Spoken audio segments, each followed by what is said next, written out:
نبی صلی اللہ علیہ وسلم نے فرمایا کہ اللہ سبحانہ تعالیٰ اپنے بندے کی اس وقت تک مدد کرتا رہتا ہے جب تک وہ دوسرے کی مدد کرتا رہتا ہے۔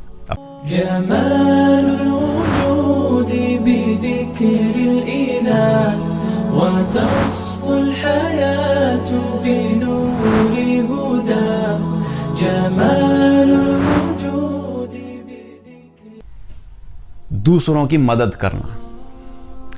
صحیح مسلم کی ایک روایت ہے جس میں نبی صلی اللہ علیہ وسلم نے فرمایا، بہت ہی خوبصورت حدیث ہے، اس کے کچھ حصے ہیں، ان کے بارے میں بات کریں گے کہ نبی صلی اللہ علیہ وسلم نے فرمایا کہ اللہ سبحانہ تعالیٰ اپنے بندے کی اس وقت تک مدد کرتا رہتا ہے جب تک وہ دوسرے کی مدد کرتا رہتا ہے، اپنے دوسرے مسلمان بھائی کی مدد میں لگا رہتا ہے۔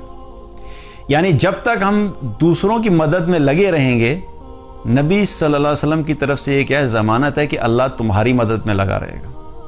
اب ہمیں اگر اللہ کی مدد چاہیے تو کیا کرنا ہے کہ دوسروں کی مدد کرنی ہے۔ اور پھر اسی حدیث کا ایک اور حصہ ہے، اس میں فرمایا کہ جب کوئی شخص کسی دوسرے شخص کی دنیا کی کسی مشکل کو دور کرتا ہے، اس کے بدلے میں اللہ سبحانہ تعالیٰ اس کی آخرت کی کسی بڑی مشکل کو دور کر دیتا ہے۔ آپ نے کسی کے لیے دنیا میں آسانی کی، کوئی مشکل میں تھا، کسی کو پیسوں کی ضرورت تھی، کسی کوئی بیماری میں تھا، اس کو بیماری میں دوائی کی ضرورت تھی، کھانے کے لیے اس کے پاس کھانا نہیں تھا، پہننے کے لیے اس کے پاس کپڑے نہیں تھے، کسی قسم کی بھی آپ نے اس کی دنیا کی ضرورت کو پورا کیا، تو نبی صلی اللہ علیہ وسلم ہمیں کیا بتا رہے ہیں کہ اللہ سبحانہ تعالیٰ اس کے بدلے میں اس شخص کی آخرت کی کسی بڑی مشکل کو دور کر دے گا۔ اور پھر اسی حدیث میں فرمایا کہ اگر کسی شخص نے کسی تنگ دست بدحال کی مدد کی، یعنی اب کوئی شخص فائنینشیل پرابلم میں آ گیا، آپ نے اس کی مدد کی، تو اللہ سبحانہ تعالیٰ اس کے بدلے میں ایسے شخص کے لیے دنیا اور آخرت کی آسانیاں پیدا کر دے گا۔ آپ نے کسی کے لیے دنیا میں آسانی کی، اس کی مالی مدد کی، تو اللہ تعالیٰ صرف دنیا کی نہیں، یسر اللہ علیہ فی الدنیا والآخرہ، حدیث میں الفاظ کیا ہیں کہ اللہ تعالیٰ ایسے شخص کے لیے اس کی دنیا اور آخرت کی چیزوں میں آسانی پیدا کر دے گا۔ تو یہ سب کیا ہو رہا ہے؟ اللہ کی مدد آ رہی ہے۔ اللہ کی مدد چاہیے تو ہمیں جو اللہ کی مخلوق ہے اس کے لیے بھی ہمیں محنت کرنی ہے، ان کے لیے بھی ہم نے فکر مند ہونا ہے کہ جو کہیں کہ جہاں جہاں پہ مشکل میں ہے اس کی مدد کرنا شروع کر دیں۔ اب یہ فارمولہ کیا ہے کہ اگر آپ زیادہ مشکل میں آ گئے تو ہم نے کیا کرنا ہے کہ فوراً یہ دیکھنا ہے کہ ہم زیادہ کرنا شروع کر دیں، دوسروں کی زیادہ مدد کرنا شروع کر دیں۔ عام روٹین میں اگر مہینے میں صدقہ 1000 روپیہ کرتے تھے، صدقہ بڑھا دیں۔ اگر کسی ایک بندے کی مدد کرتے تھے، دوسرے کی بھی مدد شروع کر دیں۔ تو یہ اللہ سبحانہ تعالیٰ کی مدد کھینچنے کا ایک اور طریقہ ہے، اور نبی صلی اللہ علیہ وسلم نے بتایا، اور صحیح مسلم کی روایت ہے۔ اسی طریقے سے اللہ پہ توکل کا ہونا، اس کے ذریعے سے بھی اللہ کی مدد آتی ہے۔ اللہ تعالیٰ نے قرآن میں توکل سے متعلق کیا فرمایا؟ وَمَن يَتَوَكَّلْ عَلَى اللَّهِ فَهُوَ حَسْبُهُ، اور جو کوئی بھی اللہ پر توکل کرتا ہے اللہ اس کے لیے کافی ہو جاتا ہے۔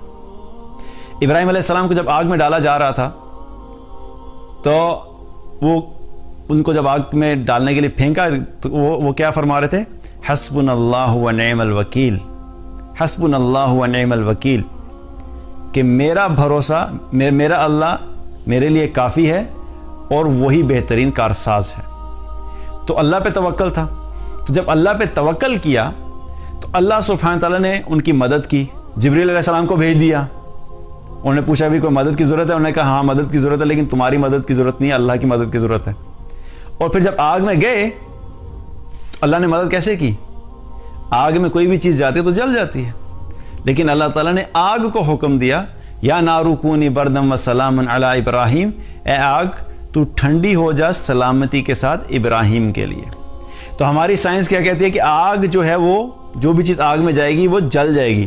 اب اللہ سبحانہ تعالیٰ یہاں پہ آگ کو بجھا بھی سکتے تھے، یا ابراہیم علیہ السلام کو آگ کے علاوہ کسی اور جگہ پہ بھی اتار سکتے تھے، فرشتے کے ذریعے ابراہیم علیہ السلام کو ہٹا دیتے، لیکن اللہ تعالیٰ نے ہمیں کیا دکھایا کہ جو بھی چیز تمہیں ظاہری طور پہ نظر آتی ہے کہ وہ نفع اور نقصان کی ہے، آگ نقصان پہنچانے والی ہے، لیکن وہ نقصان نہیں پہنچا سکتی جب تک کہ اللہ کا حکم نہیں ہو۔ جو چیز فائدہ پہنچانے والی ہے وہ چیز ہمیں فائدہ نہیں دے سکتی جب تک اللہ کا حکم نہیں ہو۔ تو اللہ تعالیٰ نے آگ کے اندر سے جلانے کی سکت کو ہی ختم کر دیا۔